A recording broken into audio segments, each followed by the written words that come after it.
Greetings. My name is Michael Miller. This is a Michael Miller trademark training video to you because you're watching. Thank you and welcome. It's meant for Michael Miller Pilates licensed affiliates, the Core New Core, and anyone interested in surviving and thriving as a Pilates instructor.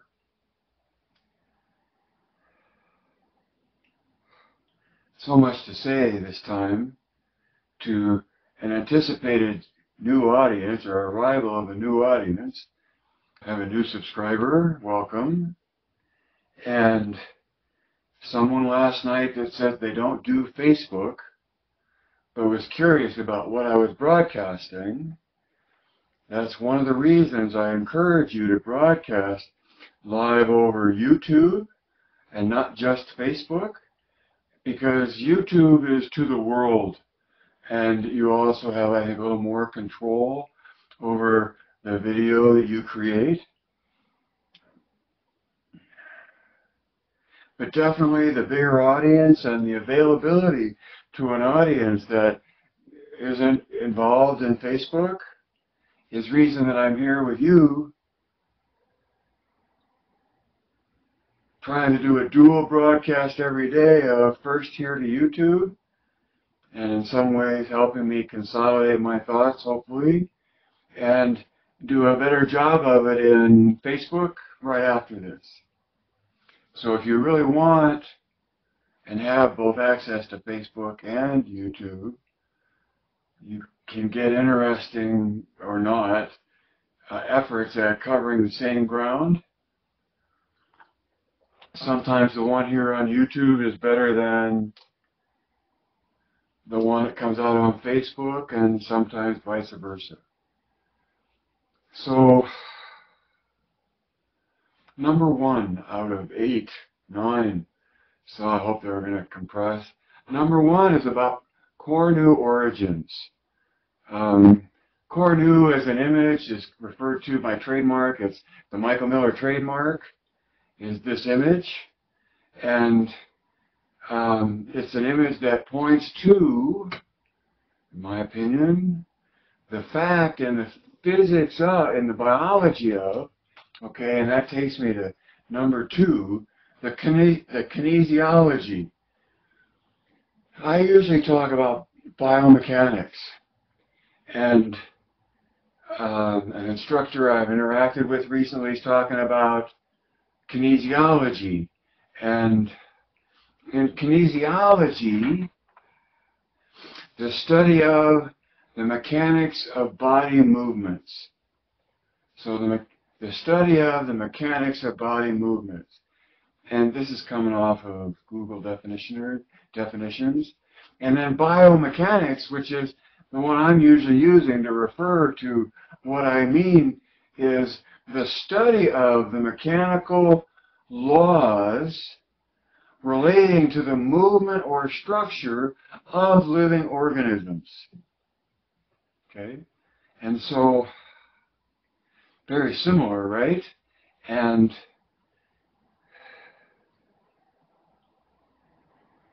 in either case, my point to you is,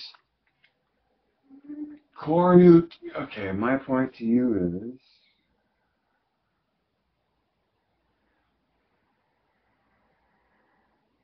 when it comes to kinesiology from a Pilates instructor's perspective, which has no credentials other than claiming to know something about Pilates, so with no background and no university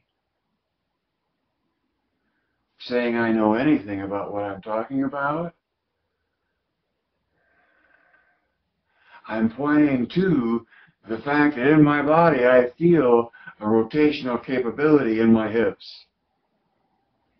And that then as a brand of Pilates, MMP considers the core that everyone refers to as a grip at the hips.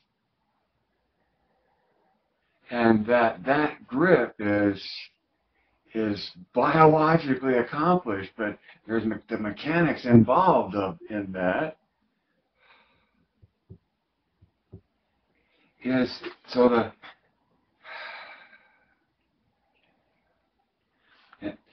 So in kinesiology, the study of the mechanics of body movements.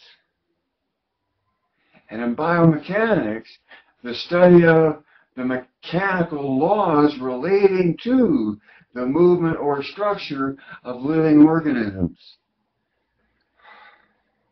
And I like that definition a little bit more because it talks about the laws, the mechanical laws.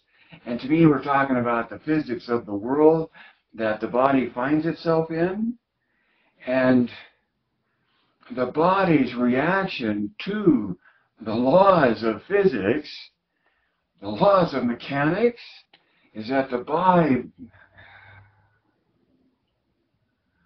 creates and utilizes rotational dynamics within itself to move through space. And so first and foremost, the origins of Cornu, the trademark, and the origins of the identification of Cornu tension comes from me being the laziest person you'll ever meet, because when I started Pilates, I was told to pull your stomach in and squeeze your buttocks and use your inner thighs. Stomach in, squeeze your buttocks, use your inner thighs. Oh. And there was so many things to think about that it seemed like I was supposed to think about them all at once. And so instead of the arrows, early on I identified with a nautilus shell and thought of making the engagement of stomach, buttocks, and inner thighs, three things, part of a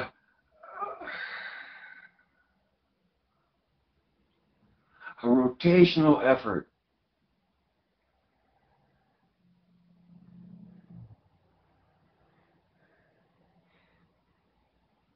And there's a longer story how the discovery or the identification of other rotations of axis and how obvious and apparent it was in the physics of the world that we live in, that the body has these capacities of creating oppositional rotation at least these axes that I'm pointing out here in this plane, the midline, to be specific.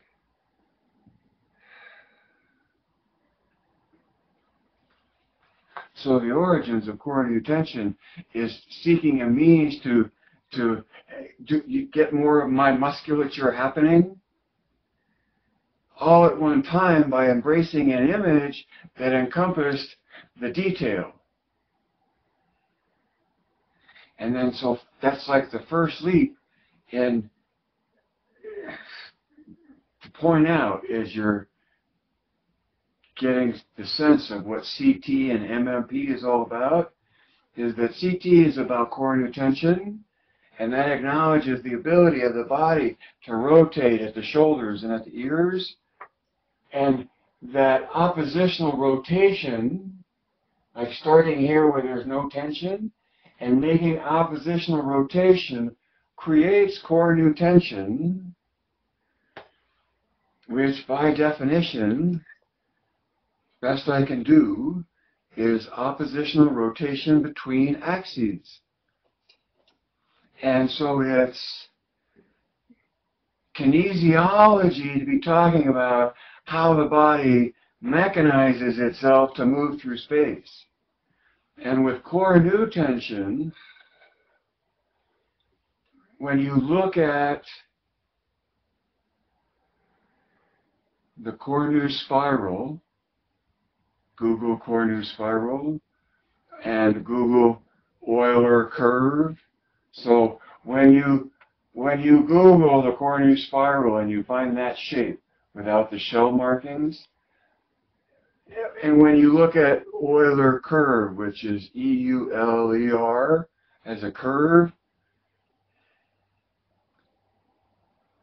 there's a constant named E.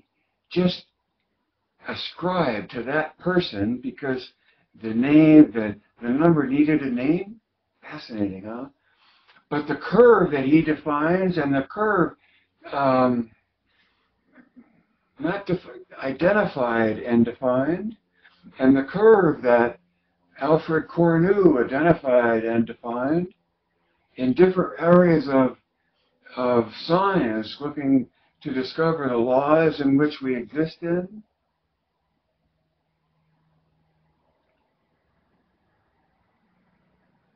That shape, I profess, is how the body engages itself most dynamically or most efficiently to spread the load of the body most uniformly. Maybe that's just double speed. But when you engage in oppositional rotation between axes, the tension between the 2 points, and what's important in MMP, the point of view, is that the oppositional tension between 2 points makes alignment sensational. And so that's a huge step from theoretical into sensational, into real.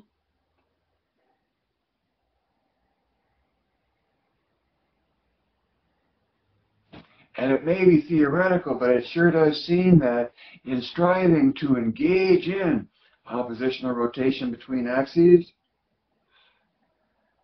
you get more uniformly engaged and aspiring towards the shape of that curve.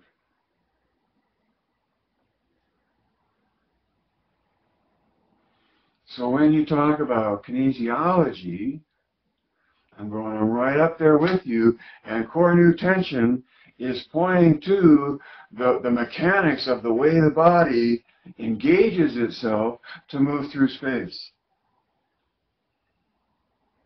And to me, it's just one point of view. And it's a point of view of Cornu tension, and that's a kinesiological point of view about how the body engages itself to move.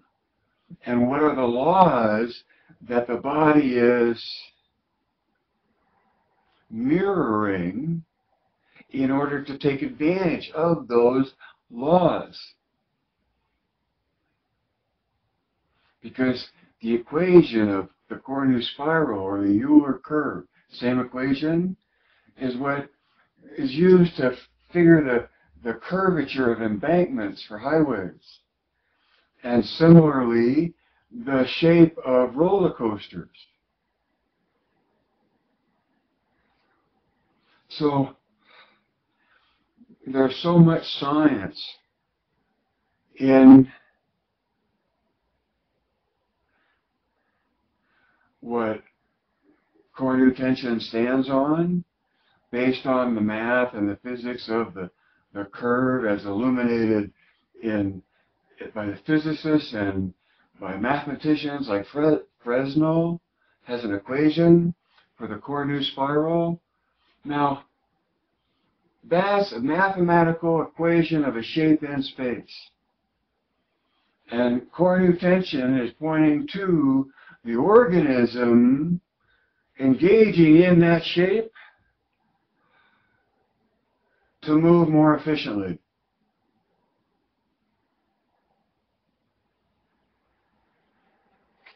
So, number 3 is, of the 8 titles I'm talking about today, is looking for new or looking for confirmation. So, as a teacher, are you looking for confirmation of what you already know? Or are you just happy, or you already know enough to teach what you want, right?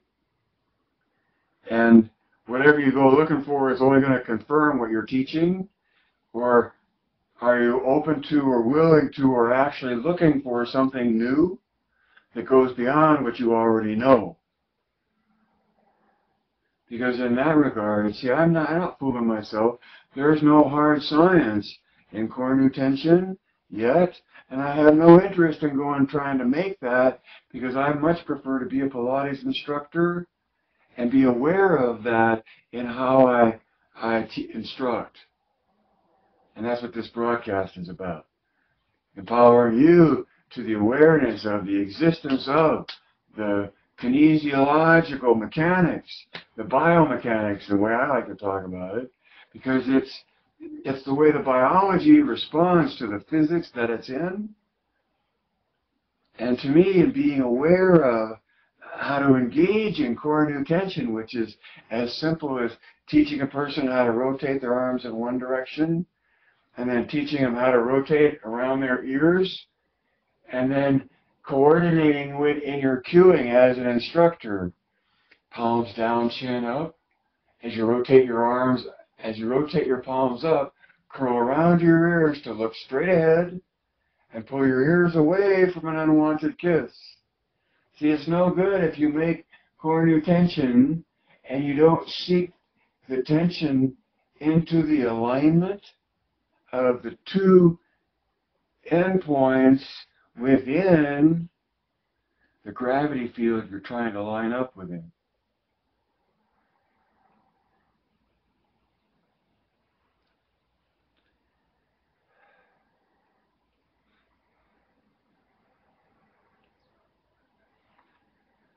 Number four,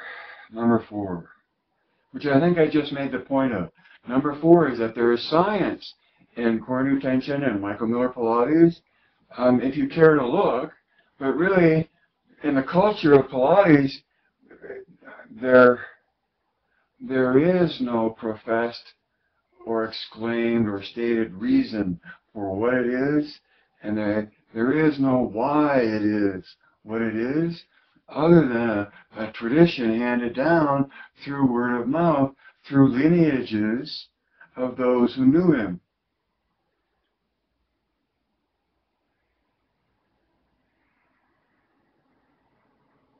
The great thing about learning about MMP and CT is that there's way more science to it than you ever need to care about, than you ever need to learn. What's nice to know is that, yeah, the physics is out there. And if you want to go look, here's where to go look.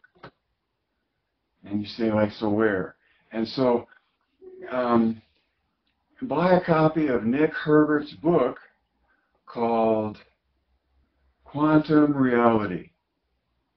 Now, don't expect to like any of it or understand any of it at all. None of it.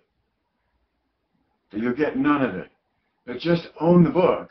And if you do it electronically or not, go through the book and highlight every time you see the word observe, or observer, or observing, right?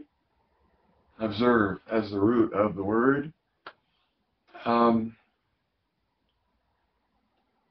why do that? Because the point of view of MMP is this ideal view within the kinesiology that we live in, within the physics that we live in. And core nu tension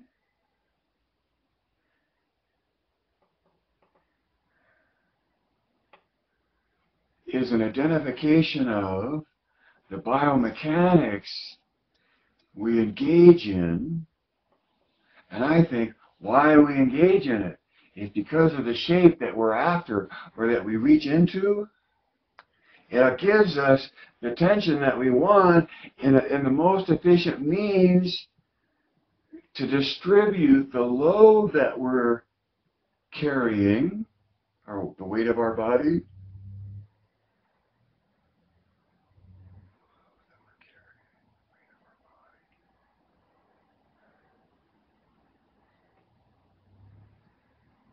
and of course to be an instructor and to be aware that that's how the body seeks to engage itself, and the dynamic it's reaching for and why.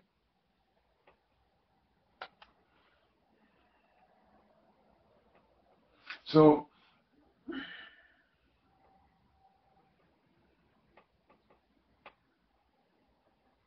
the great thing about, I talked to someone about their background in kinesiology, and now they've gone through a very broad, conventional training program to instruct it from that presumption of distinction. That's from my recording yesterday, I think, presumption of distinction. And then it wrote to me they went through a classical exposure or pursuit or education, which I would call a presumption of distinction based on, like a classical perspective. And it always seems natural for me that the next stage of distinction that I care about, that I could comment on, would be an ideal distinction.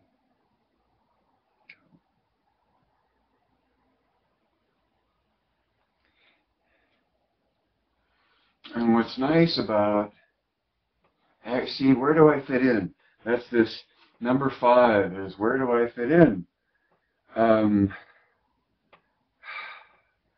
In some ways, fitting in, you're only a thread in a very well-developed tapestry that has serious pattern in it already, and fitting in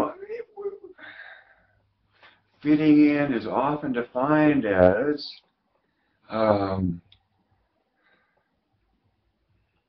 say classical or contemporary or modern or ideal. And I say ideal because MMP is just a point of view of Pilates, and this point of view is ideal. Okay. And yet the ideal is connected to or includes the known physics of our day in coming to that ideal. And so far as, it's a fancy word, because in MMP, the complete coordination of being, thinking, and observing, it's the observing that ties the MMP part to the physics of our day and the role that observing plays in our engagement with our human experience. The experience of being human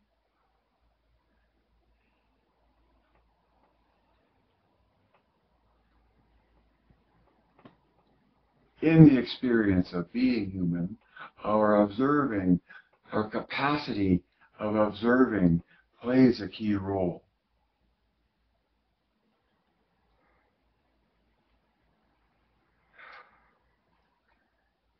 I got sidetracked.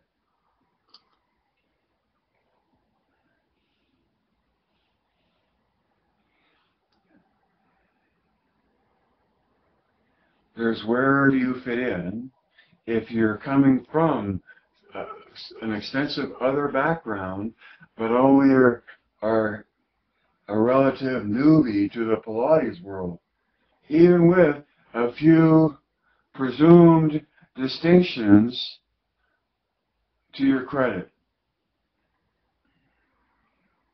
I guess that depends on what you're really after and what you really want.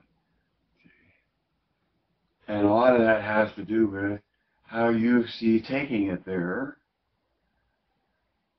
And that has a lot to do with your capacity and where you take it.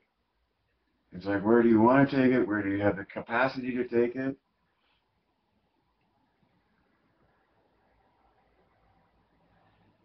One way to fit in, as the professor of the ideal within Joe's work, is to recognize the biomechanics of core new tension and how that applies to every body. Right? See the physics in the physics in the biology, and let that be a pivotal part of the insight of what you're doing, how you use that, and then how do you use core new tension or your awareness of it? Why does that matter to Pilates? That takes you right into, Joe's statement of contrology develops the body uniformly. And to the extent that you're after whole body, and that whole body means uniformly engaged, as uniformly as you can be engaged, this is what we strive for in the performance of Pilates movements.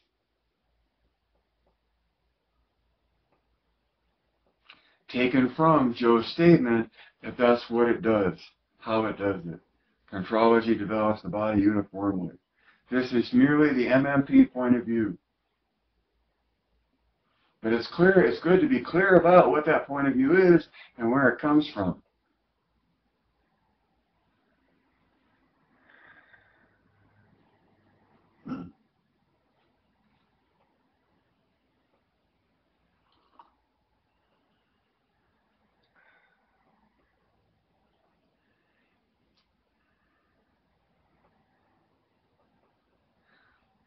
In both CT and MMP, a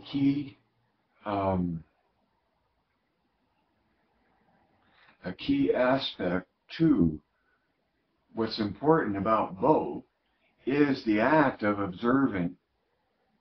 Because it's one thing to just tell your client to rotate your arms in one direction or the other, and then get them going with rotation at the ears, right? And then you're teaching them how to do this, and you know that they're doing you know what you're after. Right? And a lot of the Pilates culture, that's as far as it goes, because it's all about what the teacher has to teach the client, without ever knowing about or going so far as to play Yoda and send your client into the cave of their sensation so that they can listen to for themselves the sensation and interpret it. And so this ability to not only be told what to do, but to be told there's a cave there, and here's how to go in there and listen to it, and here's how to feel it, and here's what it looks like when you make a diagram of it in the body.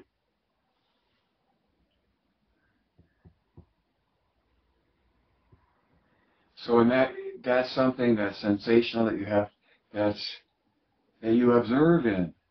And the same thing is true in MMP, in that you reach for an ideal, all kinds of ideals. You dive into the ocean of concentration. You stay as long as you can, you go as long as you can, but the experience usually is one of returning to the surface pretty quickly. And yet, the better you get at making an effort with concentration into concentration, the deeper you go, the faster you go. So it's only normal that you don't spend as much time down there because of how far you got. That's all a presumed nature of the experience from the MMP point of view. Concentration in that view is listening, is observing.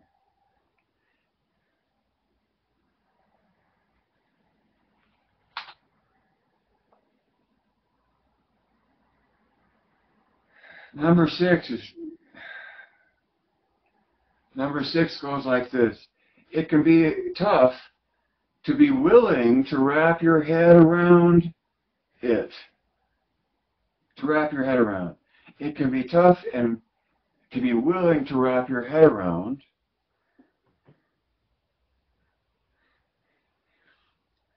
this point of view, because it's just mine, and I'm not saying it's more than that, but it's definitely the one that I'm sensationally attached to and that I've used to good effect when I try to instruct. It's what I'm aiming for anyway. So as an instructor yourself, at least you can be aware of the point of view of core nutention and point of view of MMP. One is kinesiological,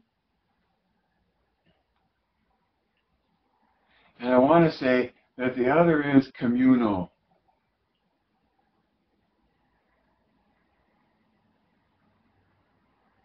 I mean, I don't know, maybe they're both the same, but within the MMP point of view of Pilates, it is the choreography that reflects and acknowledges and honors the physics in which we live. It is the poem that, when recited routinely, most purely prepares you to engage in the world that you're living in. And that's pretty good for what can be just 35 minutes a day.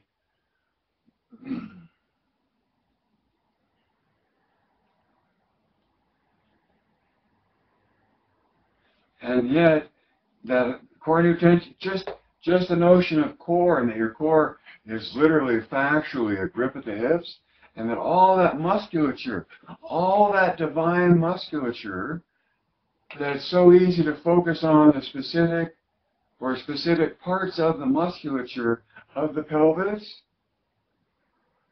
and completely not deal with or ignore the fact that all of the musculature is working within the physics of accomplishing rotational dynamic. Because of what? Because of the control it gives you.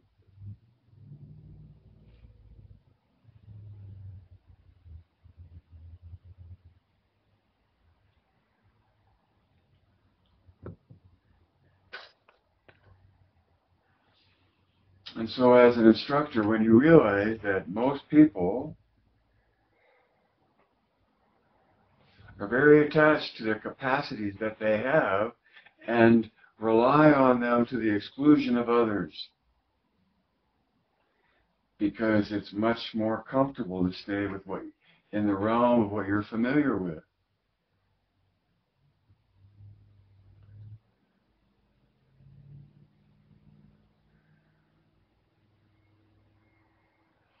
You're playing with cosmic forces when you draw a person's observing into the equation. And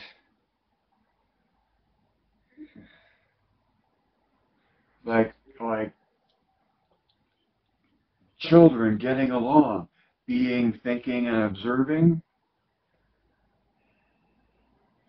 you have to point, and that to me is toward an ideal, and it's in reaching for the ideal that there's any cooperation at all, because in reaching for the ideal and making a requirement that observing of the sensation that's coming in, that's a part of the experience, is the only way to get a complete coordination of all three, being, thinking, and observing. See? So this is a very small core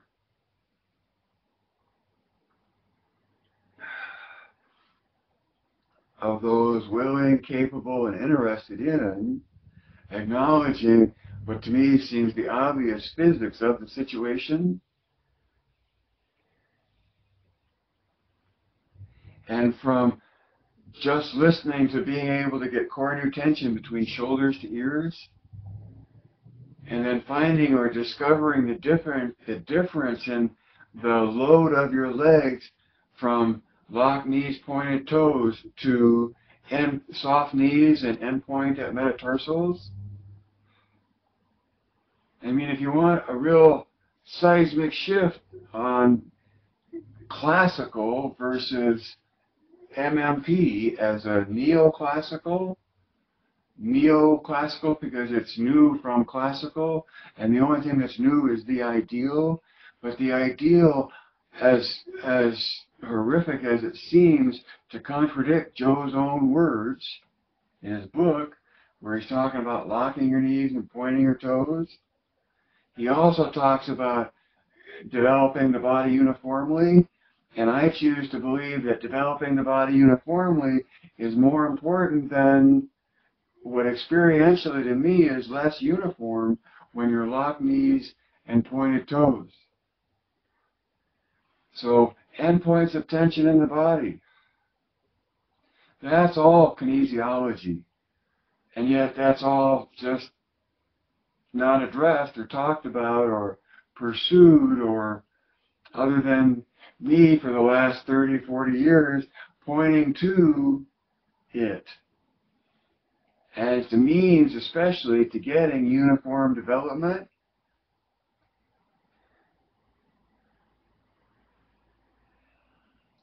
By getting uniform engagement from how the body makes its muscular or engages itself. And then see if you're interested in that. And then see at any one axis, right, there's torsion. And the beautiful thing about the arms is the oppositional rotation, because shoulder rotates one way, elbow opposes in torsion, and the wrist opposes the elbow again in torsion. So you have alternating twists going out your arms and your legs, but it's not as apparent or delicate.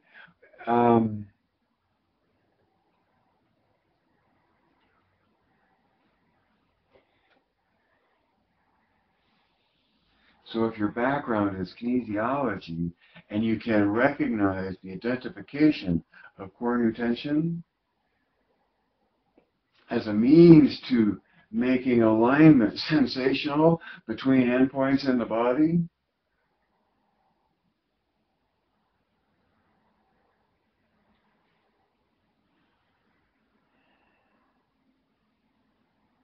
so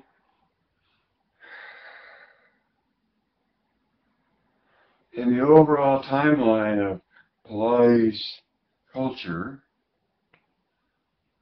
you come, it seems like, with a large background of experience in movement, a lot of it in kinesiology, looking for a home in what exists in Pilates. And there are definitely areas or cultures, subcultures within Pilates. Like there's a whole culture that's just Pilates through a PT's eyes, right?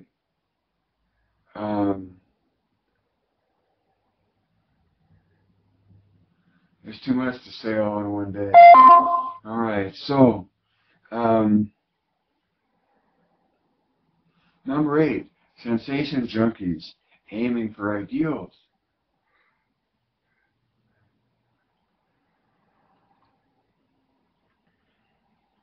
There are very rare gems out there that are so blessed with facility in their capacities that in order to be an instructor and throw the ball and give an instruction that someone really gifted can pursue, the only thing you can throw is an ideal, and the trick to the throw is to point out the ideal that they can feel. You know, what do you listen to when you go into the cave of your own observing, right? And that's where you're operating at that level of MMP where you're presuming the capacities of being, thinking, and observing, and using your cueing to take even the most gifted toward aiming for an ideal that they can feel. Because the sensation junkie part about this is that Pilates is so sensational. There's so much you can do, and it's so much, and it's so rich in the doing of it. It can be deceptive in making flourish rather than perfection. And by perfection, I mean purity of expression in terms of lines and circles and degrees of uniform engagement. It's all such a juggling act, but easily the pursuit of uniform engagement during the movement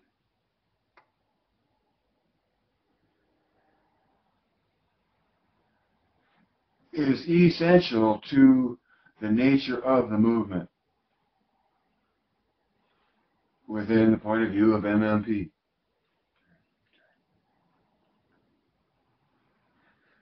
So the way you satisfy and thrill and get a great reputation is that you recognize the capacities in your students and you teach them how to skate out onto thin ice without falling through. And of course, the way you do that is by connecting them to their own sense of how thick the ice is and their awareness that skating on thicker ice in deeper expression is better than skating out on thinner ice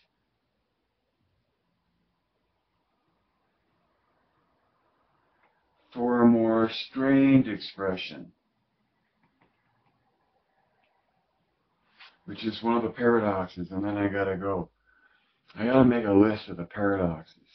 If you get into my work and I talk about paradoxes, write them down.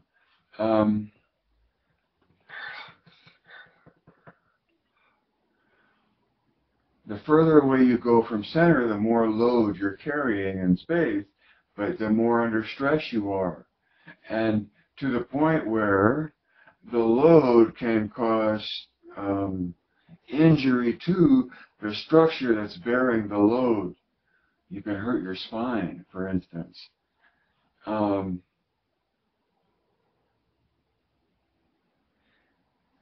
the paradox with Pilates is that you get stronger and your range increases, not by being out at the limits of your range, trying to press your range further, but instead, paradoxically, by going deeper into the effort. And by going deeper into the effort, your range out of the effort expands. To me, that's a very true, fascinating paradox about the nature of the work. And so as an instructor, you want to know how to go deeper into the work and more purely in the expression of the work, because Joe's choreography is this totally pure response to the reality that the biology finds itself in.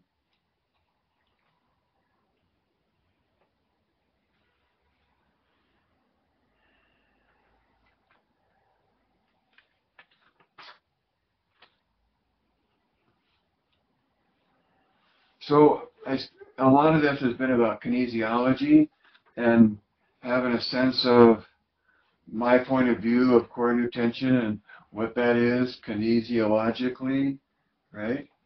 I'm not used to using that word, and usually I talk about biomechanics, and yet I'm pointing to the same thing, that it's about the way the body, the mechanics of the way the body moves through space. And I think you can know a lot about that without ever coming across Pilates. And so, from my point of view, coordinate tension applies to humanity, to human beings. It's kinesiology, it's biomechanics. And what's great about oppositional tension between 2 points is that it makes alignment sensational, and evidently it makes the engagement of the musculature more uniform.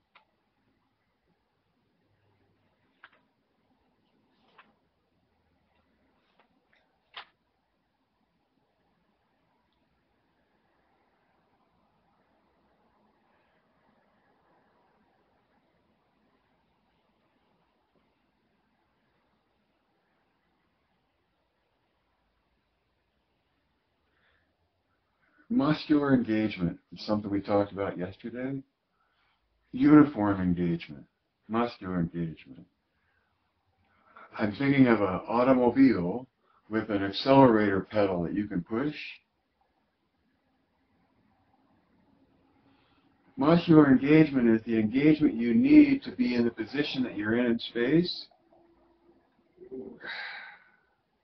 Being willing to endure whatever stress you choose to endure, knowing that there is an ideal posture for your body in space if you want to reach into it to minimize the load of your body in space.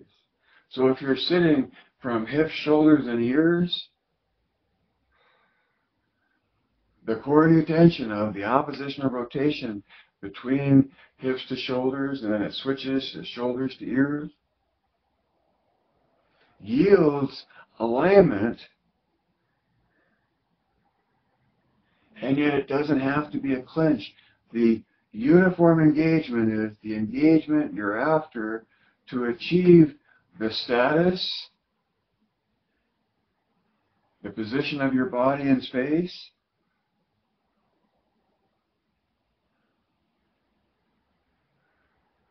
let me say this, and then I got to go to Facebook, I think, or I'm worn out already.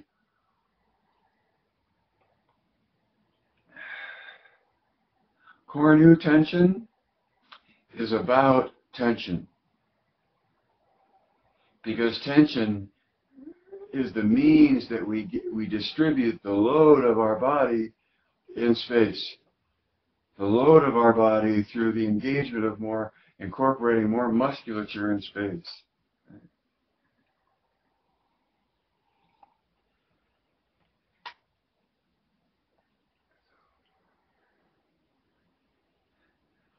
That's why so much is fun in springs with Pilates, is because springs are an exterior tension that draws us into a more intimate interaction with our internal tension. And the point of Pilates the point of all Pilates apparatus is to facilitate the human being's independence of the apparatus and the ability to achieve the conditioning through some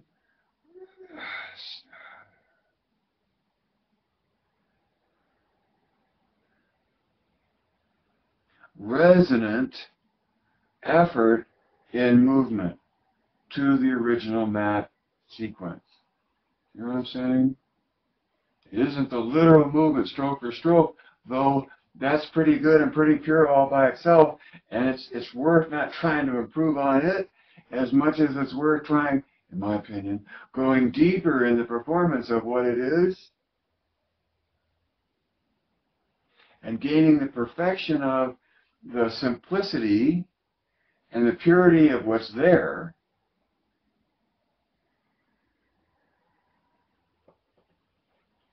rather than overindulging in creative expansion.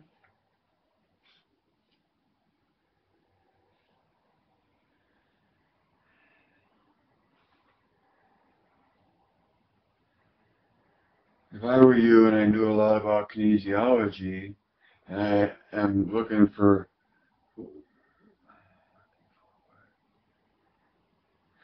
to share Pilates with the world, as I've said before, then I'd recognize that within the traditional realm of things, classical Pilates is one presumption of distinction, but compared to the tsunami of Pilates passion sweeping the globe,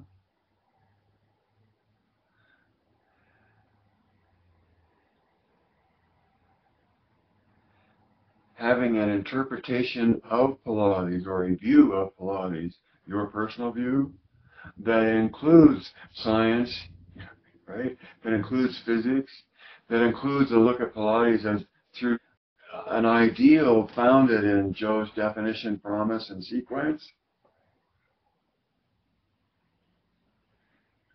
there's legs of science within the science world, and see, that's the thing. I think from what I heard, Joe was disenchanted with the lack of interest from, say, the medical community or anyone in terms of the importance and validity of his work by intellectuals. But you have to acknowledge the consequence of human behavior from the capacities that they choose to engage in.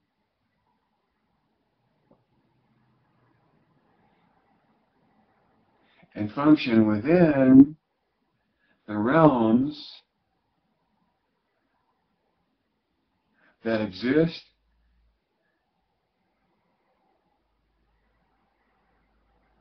without needing to make a point or get your message across or any of that.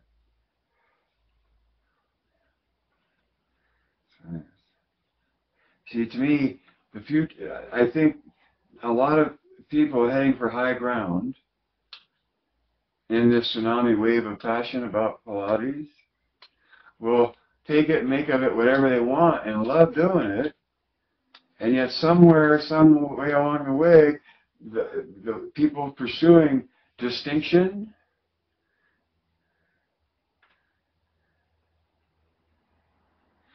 will all be overwhelmed by whatever humanity wants to make of it.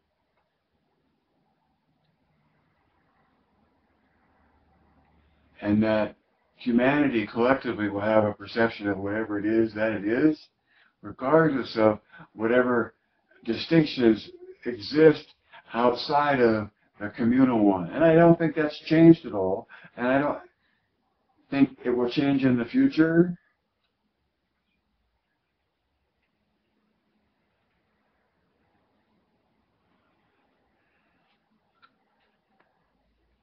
And yet, I at least could go into a very science-oriented community, acknowledging that I knew nothing about science,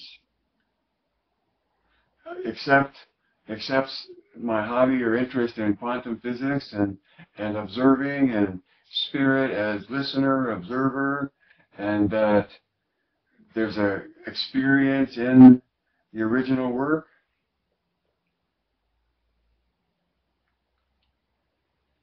And then it's easy to just say there's prefrontal cortex and there's amygdala and hippocampus, which are two areas of the primordial brain that exists outside of the brain that we talk about thinking.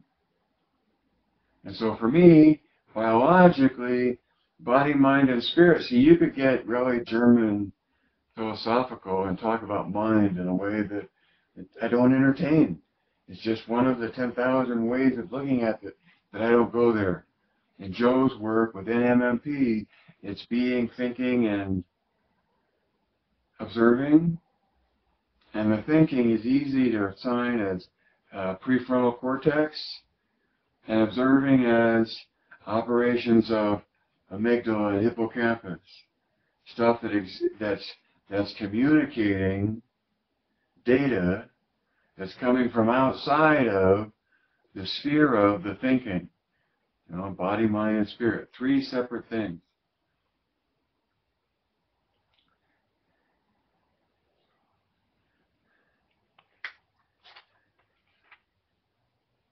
And it's got nothing to do with spirituality or interpretation of anything.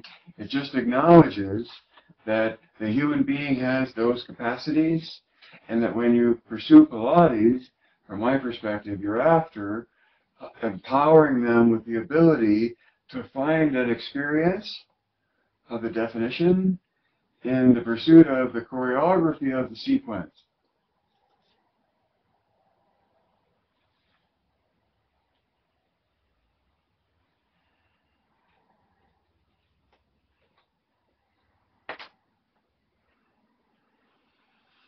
Now, how do I make that 4 minutes on Facebook? I don't know, but thank you for listening here. And to my new subscriber, welcome. And to my old friend, potential new subscriber that might tune in, welcome. Take your pick and